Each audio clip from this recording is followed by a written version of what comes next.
Alors, ensuite, on va enchaîner avec l'Atlantide.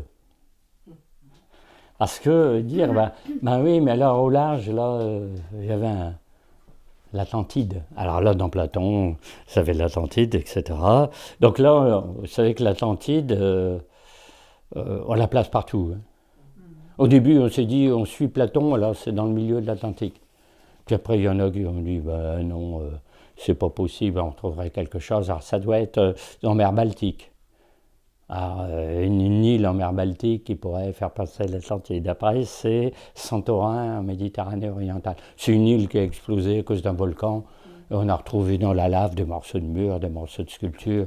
On s'est dit, l'île avec une montagne, eh ben, c'était l'Atlantide, etc. On a mis un petit peu partout. La thèse de Platon, c'est que c'est au milieu de l'Atlantique. Mais après, on s'est dit, c'est peut-être pas vraiment dans le milieu.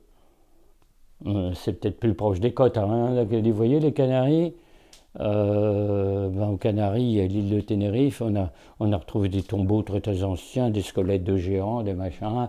Il y a les Ganches qui ont occupé cette région-là, c'est trop mystérieux. Ça doit être une annexe de l'Atlantide. Bon, pourquoi pas. Hein. Alors, il y en a qui ont trouvé que ce serait peut-être le Sahara. Ouais, parce que comme avant le Sahara était une mer et qu'à un moment il y a des hautes montagnes dans le milieu du Sahara, au niveau du Hogar, on s'est dit tiens, il y a une haute montagne, plusieurs autres petites montagnes autour, et avant il y avait une mer, et bien l'Atlantide aurait été là. Le fameux Pierre Benoît, si vous connaissez Pierre Benoît.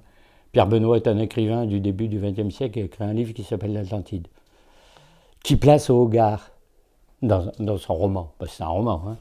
Ah, une très belle reine qui s'appelle Antinéa. Et Antinéa était... c'est des survivants de l'Atlantide qui existent encore dans cet endroit-là. Donc, et des explorateurs qui vont dans le Hogar, paf, ils tombent sur une civilisation atlante. Rencontre cette fameuse Antinéa, c'est absolument extraordinaire, c'est dans le roman, mais c'est une des thèses de dire pourquoi l'Atlantide ne serait pas là. Et puis il y a mieux, c'est de dire pourquoi ce ne serait pas dans le sud marocain ici, dans une région qui s'appelle le Souss. Ah, vous allez dire, là, on est à la fois sur l'Atlantique, c'est très bien, et puis à la limite, disons, de l'Afrique. Bon, puisque Platon, dans son texte, dit, si vous cherchez à trouver l'Atlantide qui a été engloutie, mais vous voulez savoir où c'était, c'est à 4 à 5 000 km d'Athènes. Et si vous comptez 4 à 5 000 km d'Athènes, vous arrivez quasiment dans les Canaries. Alors, il y a quelque chose de très curieux, c'est qu'on a essayé de reconstituer les lieux anciens. Si je retrouve le document, alors attention, très hypothétique. Hein. Alors, 10 000 ans avant Jésus-Christ, ou 20 000, ou 30 000, ou 40 000, vous auriez eu une Europe et une Afrique comme ça. C'est reconstitué, si personne n'y était. Tout ce qui est en grisé, c'est des choses qui aujourd'hui sont de la mer et qui étaient de la terre à l'époque. Donc il n'y avait pas de Manche, il n'y avait pas de mer du Nord, il n'y avait rien du tout, il n'y avait pas de Baltique. Tout était sol découvert. Donc on passait allègrement de la Suède au Danemark, voilà la Russie qui est ici. Alors vous voyez là, l'Irlande, l'Angleterre, la France c'était collé. Hein. Vous aviez de la terre jusque là. Une grande partie au-delà de l'Espagne. Et ici, la côte du Maroc était comme ça. Alors, attention, c'est une reconstitution, on n'est pas sûr que ce soit comme ça. Vous avez toujours l'Atlas ici, parce que là, c'est des montagnes. Mais ici, il y aurait eu un immense golfe, appelé donc la mer Tritonis, et une île ici. Voilà. Donc le bord de côte aurait été comme ça, c'est très différent d'aujourd'hui. Et c'est cette île-là qui aurait été Atlantis. Donc en fait, l'Atlantis, alors imaginez la révélation, que si vous cherchez l'Atlantide, c'était au Maroc.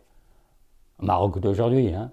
Alors bien sûr, après, il y a eu un ensemblement, tout s'est colmaté, la côte est arrivée ici, Méros aurait été une île, donc justement où il y avait la capitale. Hein. Ici, alors les fameuses Canaries sont un peu au-delà. Donc tout ça, après, ça s'est colmaté. Les eaux remontées ont envahi toutes les zones engrisées ici. Bon, oui, c'est une histoire très très curieuse. Ici, pareil, en mer Égée, bon, toutes les petites îles qui émergent, bah, avant, c'était à découvert. Hein. Puis ça a été, comme on dit, submergé. Hein. Alors, voyez ce qui a été submergé à la fin de la glaciation. Quoi. Alors, ça explique qu'on mettrait toutes ces choses secrètes dans l'Atlas, hein, entre autres. Hein.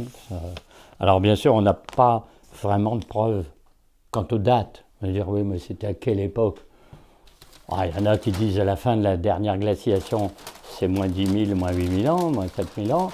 Mais comme il y a eu 4 glaciations, est-ce que c'était l'état des côtes, mais des 3 glaciations d'avant?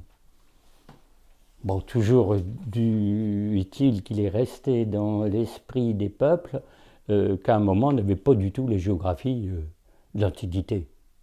Avant, c'était tout autre chose. Tout a été chamboulé. Il y a pu avoir des tsunamis. Alors, c'est une grande, grande région de tremblements de terre. Portugal, Espagne, Maroc. Hein.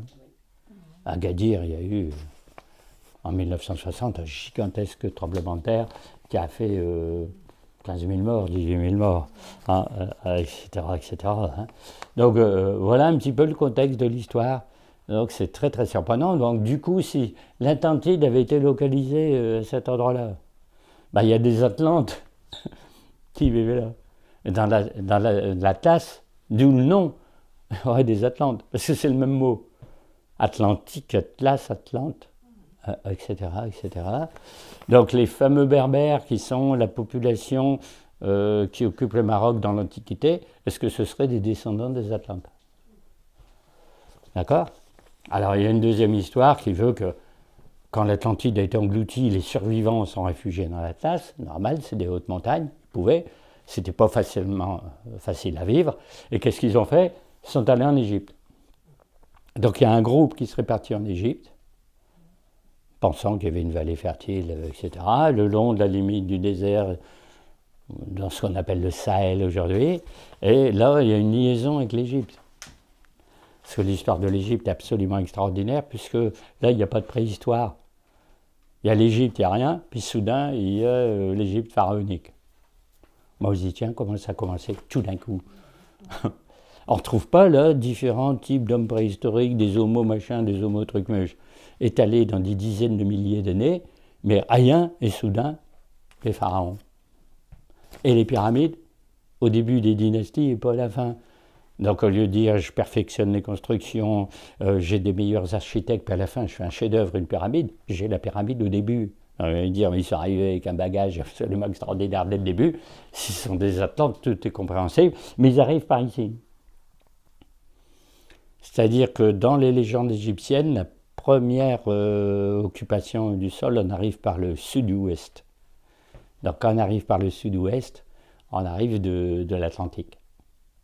Donc on arrive au Nil par en dessous. Et on remonte vers le delta, on n'arrive pas par le nord. Donc tout ça additionné ferait que les légendes n'en seraient pas tout à fait. On aurait, on aurait dans les mythologies une indication qu'il y a eu quelque chose d'extraordinaire.